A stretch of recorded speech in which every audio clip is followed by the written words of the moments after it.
कोई गम की आँच आने नहीं दूं, तुझ पे कोई गम की आँच आने नहीं दूं। कुर्बान मेरी जान तुझ पे शाद रहे तू, कुर्बान मेरी जान तुझ पे शाद रहे तू।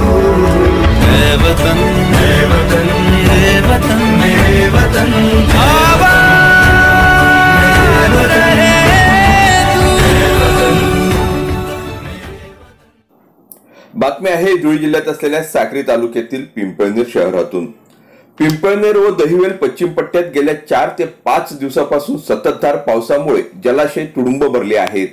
तर पिंपळनेर पासून अवघ्या 30 किलोमीटर अंतरावर असलेल्या श्री क्षेत्र आंबळी येथील अलालदरीचा धबधबा हा पर्यटकांना आकर्षित करीत आहे। या ठिकाणी पर्यटकांची मोठी गर्दी होऊ लागली आहे।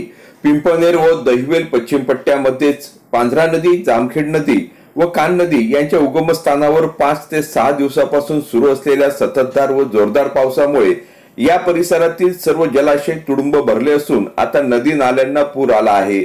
तर पिंपळनेर पासून अवघ्या 30 किलोमीटर अंतरावर असलेल्या श्री क्षेत्र कन्हैयालाल महाराज आंबळी गावापासून 1 किलोमीटर अंतरावर असलेल्या अलालदरीचा धबधबा हा पर्यटकांना आकर्षित करीत आहे।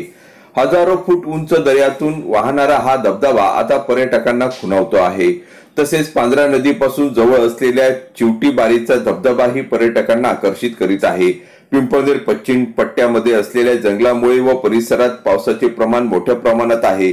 या ठिकाणी शेंदवड येथे पांझरा नदीचा उगम असून कान व जामखेली नदीचे उगमस्थानही याच डोंगरदरीतून होत असल्याने या नद्यांना आता मोठा पूर आला आहे। लाठीपाडा धरण, जामखेली धरण व कान नदीवरील मालनगाव धरण पूर्ण क्षमतेने भरले आहे।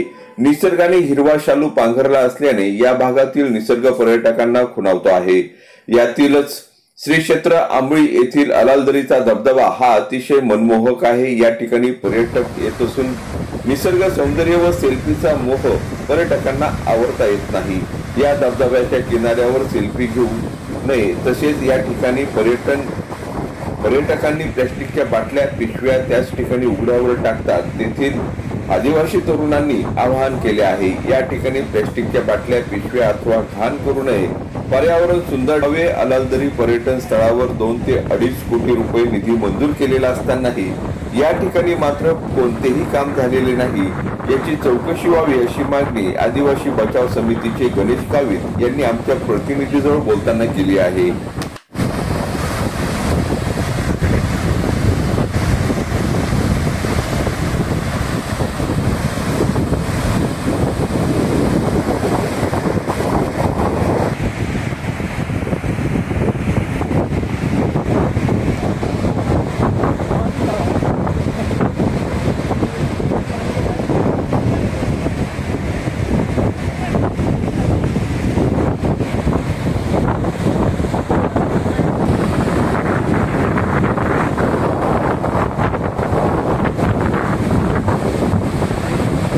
15 ऑगस्ट 1947 रोजी आपला भारत देश स्वतंत्र झाला।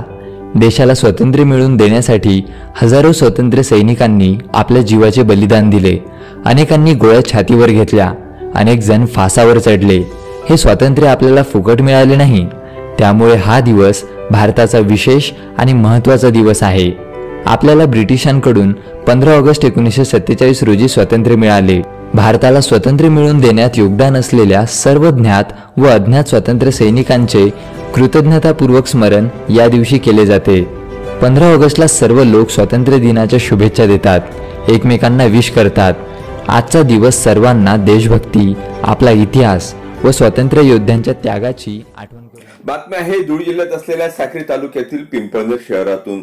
पिंपळनेर शहरातील राजे छत्रपती इंग्लिश मीडियम पब्लिक स्कूलच्या विद्यार्थ्यांनी हर घर तिरंगा रॅली काढली। या रॅलीचे आयोजन चेअरमन संभाजीराव अहिरराव सर यांच्या मार्गदर्शनाखाली करण्यात आले।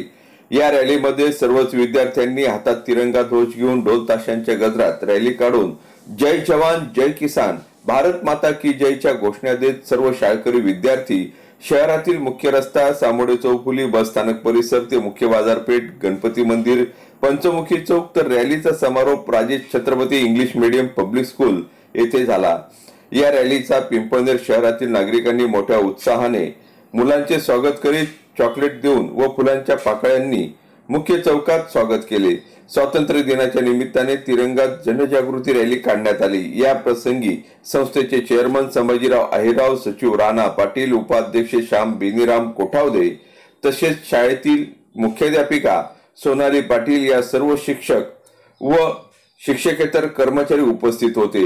स्वातंत्र्य दिवस नुसता स्वातंत्र्य दिवस म्हणून नाही तर भारतातील सर्वात मोठा उत्सव म्हणून साजरा व्हावा म्हणून तिरंगा रॅली काढून जनजागृती करण्यात आली असल्याचे संभाजीराव अहिरराव यांनी आमच्या प्रतिनिधीशी बोलताना सांगितले।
चॅनल शेअर करा, लाईक करा, Shabdganga news point channel subscribe करा।